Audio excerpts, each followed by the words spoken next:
Hello Srivalli kitchen, అందరూ బాగున్నారండి. ఇవాళ మనం మద్రాస్ సాంబార్ చేస్తున్నామండి. మద్రాస్ సాంబారు దాని తయారు విధానం చూద్దాం రండి.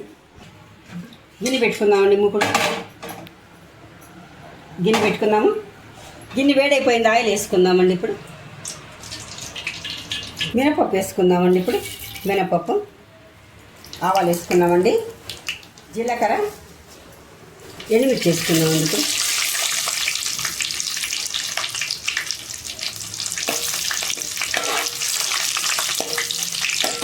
వేసుకున్నామండి.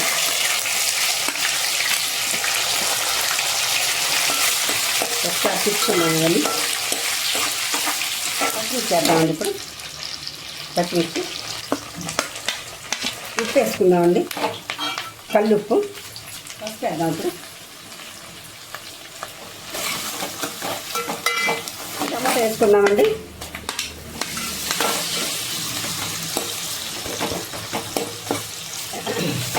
క్యారెట్ వేసుకున్నాం. బెండకాయ వేసుకుందామండి. బెండకాయ ముక్కలు, కట్ చేసిన బెండకాయ ముక్కలు,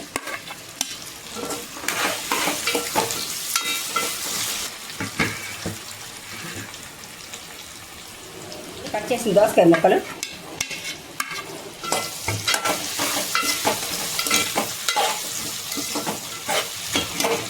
అంతా తీసుకుందాం. ముక్కలు వేసుకున్నామండి. కలిదిపాను శుభ్రంగా 10 నిమిషాలు మగ్గనిద్దామండి. 10 నిమిషాలు మగ్గినాక మూత ఇద్దాం. మగ్గిపోయింది ముక్కలన్నీ. సాంబార్ పొడి వేసుకుందామండి. సాంబార్ పొడి,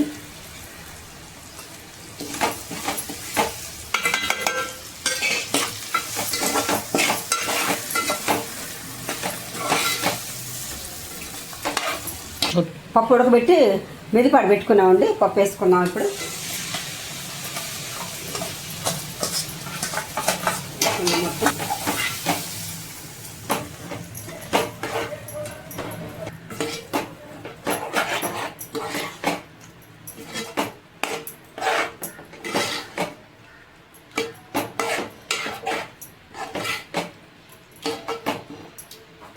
వేద్దాం. 5 నిమిషాలు పాస్పూన్గా వేసుకున్నామండి. ఇప్పుడు కొంచెం చింతపండు పులుసు పోద్దామండి.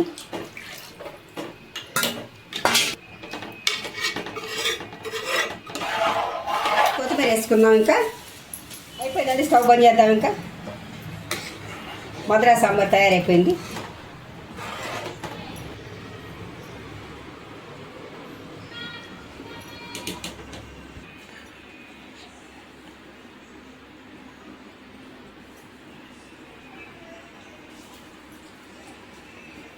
చూడండి, సూపర్ ఉందండి. చాలా బాగుంది.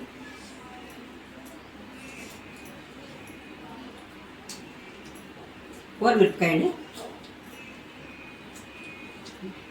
సూపర్ ఉందండి. భలే ఉంది. మాటలు లేవండి. చూసారు కదండి ఇవాళ వంటలు. ఇలాంటి వెరైటీలు చూడాలంటే మా శ్రీవల్లి కిచెన్ ఛానల్ చూడండి. రోజుకు ఒక కొత్త వెరైటీ ఉంటుందండి. Okay, bye.